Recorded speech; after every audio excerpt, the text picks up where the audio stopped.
Many of you are probably aware that the new short film In a Heartbeat just came out 3 days ago. This short film by Beth David and Esteban Bravo is a film about a young boy who is in love with another young boy. Now, I'll say right off the outset that I think this was an amazingly well done film. I think that the graphics are amazing. This is something that, had you told me this was from Pixar, I would have believed you. It's almost hard to believe that this wasn't from an amazing studio like Pixar. This film was apparently done for a school project, according to what I've gathered from the intro, and it looks like it was basically two people who did most of the work for this. Now, that is mind blowing. Now, on the story level, I think that this was an amazing film. You really identify with the main character. Anyone who's ever been anyone who's ever been a young teenager would definitely look at this film and say, hey, I can identify with a lot of these feelings here. Now, like I said, there's going to be spoilers, so spoiler alert, there will be spoilers. During the course of this film, the heart of the one boy, the main character, leaps out of his chest and chases after the love interest. During this time, the main character says, oh my gosh, no, we cannot have this happen, and he's going and trying to grab the heart and get it back into his chest. Now, the heart wants what the heart wants. So the heart is very happy-go-lucky. He doesn't understand why he's being prevented from going after what he wants.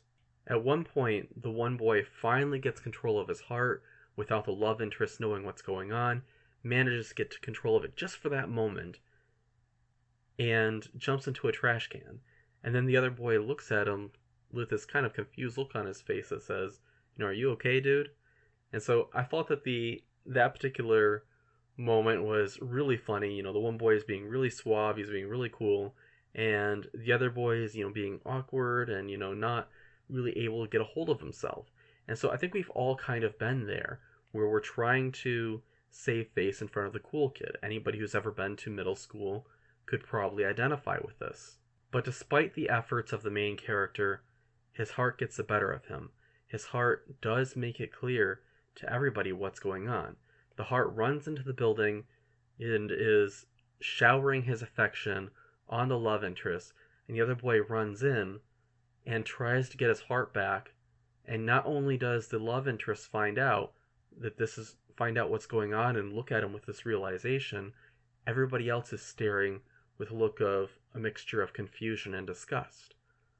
So, again, you have this middle school awkwardness, you have this teenage fear of not being accepted by your peers and being put on full display, being totally naked, not literally, but emotionally naked, in front of all of your peers. But at the end, we find out that the love interest returns the feelings, so the feelings are mutual.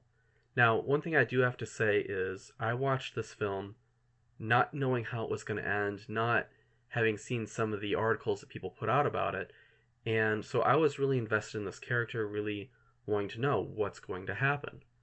And when I've seen reviews, I've seen a lot of people write articles where they show both boys and, the hearts are lit up and, they're looking at each other. And I really hate that. I mean, because that really spoils the ending. It really is a real slap in the face to your audience. And you know what? It makes me kind of want to, I won't actually punch somebody, but it makes me want to punch somebody. Because it's like telling somebody the ending of a movie. In fact, it is telling somebody the ending of a movie. You stupid people, why did you include this in your reviews and your articles? So anyway, certain publications out there are stupid and should not be published. Should just go stop publishing stuff. Anyway, calming back down a little bit, I look at this and it's really easy to identify with the main character. Because we all wanted to be accepted in middle school. We all wanted to be accepted by our peers. And into our adult life, we take that same desire to some degree. I think, God really made people to be in community. God really made people to be in community with each other. And I think that really segues into the next part of what I'm going to say here. This boy has what seem to be romantic feelings for the other boy. But I want to flip this around and say Are these really what the feelings are? I mean, a lot of young boys, I think there's a lot of young boys who really want a good friend. They really want to be around another boy, and they confuse this with these new feelings that are arising as a result of puberty. Because of puberty, the sex drive is going into overdrive. The desire for romance is going into overdrive, but then also this desire to want to be accepted by your peers. So a lot of young boys have it where they get to this stage in development and they say, well, I have this hunger for male love, this hunger for male relationship, I must be gay. And what I would say to the main character in this film is, no, you're not gay.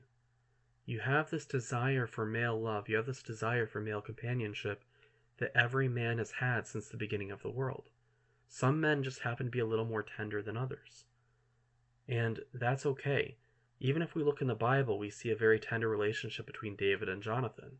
Two men who were very clearly heterosexual men with no indication that there was any romantic or sexual involvement, except when we look at it through the bias of a 21st century perverted lens. Look at Jesus and the Apostle John. The Apostle John laid his head on Jesus' breast. Now, some people might want to read into that and try to sexualize it like people try to sexualize everything. But all this was two men who loved each other very much. Where I can look in literature, I can look at Kirk and Spock. These are two men who love each other very much, and some people want to turn that into a sexual thing. Or I can look at Sam and Frodo. When Lord of the Rings came out, people said, well, what are they, gay? But I would say no. Men throughout the centuries, throughout the history of the world, and in every culture, have had the desire for a friend, have had the desire for a brother. And I think that that is what the character really desires.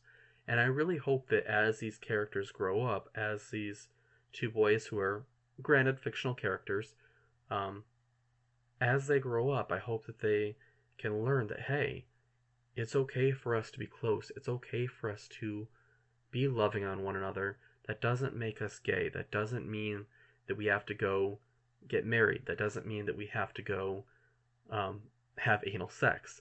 That's not what this means. What it means is that we have tender feelings for one another, and that's normal, and that's okay. It's part of the way God made us. And maybe they'll grow up, and maybe they'll end up being the best man at each other's wedding. Now, it's ironic. These characters are named Sherwin and Jonathan. Jonathan being the same name of the best friend in the Bible that I mentioned earlier. Now, some people will watch this video and accuse me of being unloving or unkind or accuse me of hating gay people, but I don't think that's the case. I know I definitely don't hate gay people. I don't hate anybody. But I wanted to kind of turn this around and say, is it really loving and kind when a young boy has the desire, the normal desire, to have male love in his life, for others to turn that around and say, oh, well, you must be gay? I mean, it seems unloving and unkind to turn a normal desire, a normal emotion, into something that it's not. My hope here is that the soul of Sherwin is knit to the soul of Jonathan, and that the two grow up together as men, and they're able to each take on this world and do amazing things, and that they'll have a lifelong love and a lifelong friendship that will carry them and grow them both. I hope it's a love and friendship that grows them and empowers them in their careers, and should the Lord bless them so much, I hope it's a love and a friendship that empowers them with their wives and in raising their children.